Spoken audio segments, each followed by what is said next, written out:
Have you ever wanted a do-over? A do-over of a meeting with a client, or a friend, or a business partner? A do-over with your boss? A do-over with your wife? Many times I drive home from work and I think about the day that was past. And many times I say to myself, if only I could do this or that over. I've also had this surreal experience 2 years ago, lying in an MRI scan after a very bad horse riding accident, having fractured my C1 vertebra. It's lying there and for 40 minutes asking myself this question: if I had it over again, if I had a do-over on life, would I be doing things differently? Now those 40 minutes were quite extended. The clamor of the MRI machine, the crying, the praying. When they switched the machine off, I was very clear in my mind. If I had it over again, if I have the opportunity to walk out of this hospital, I would actually be doing exactly the same things. What a blessing.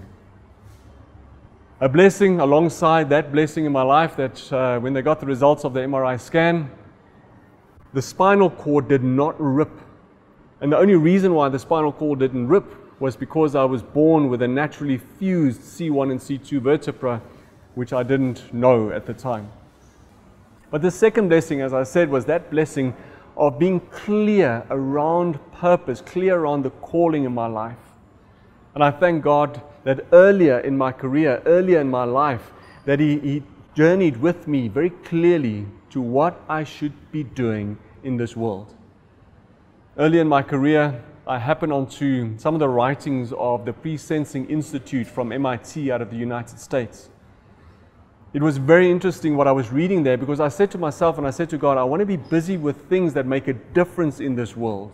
I want to be busy with things that change the shape of the status quo. And some of the writings of MIT, they put down the 3 major challenges that humanity faces in this day and age.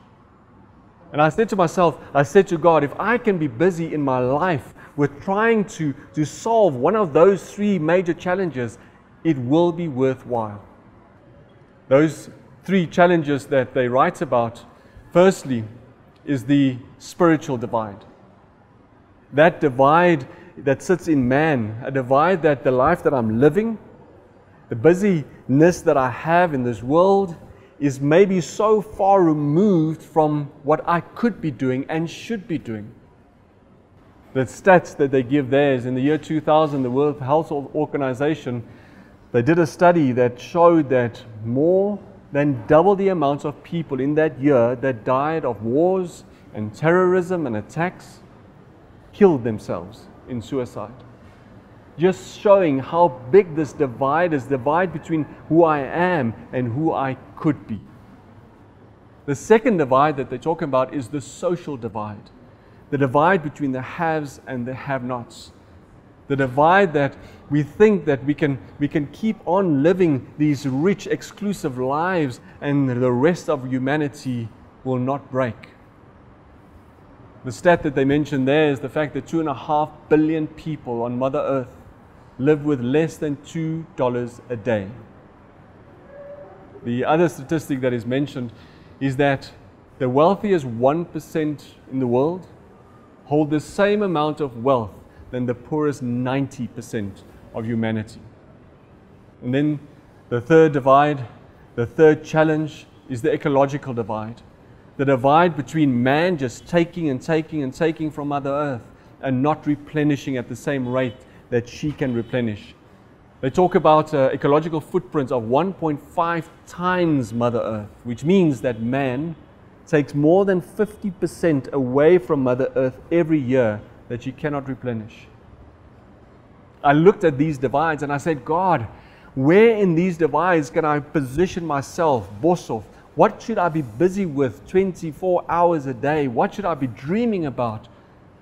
And it's in that reality that God called me.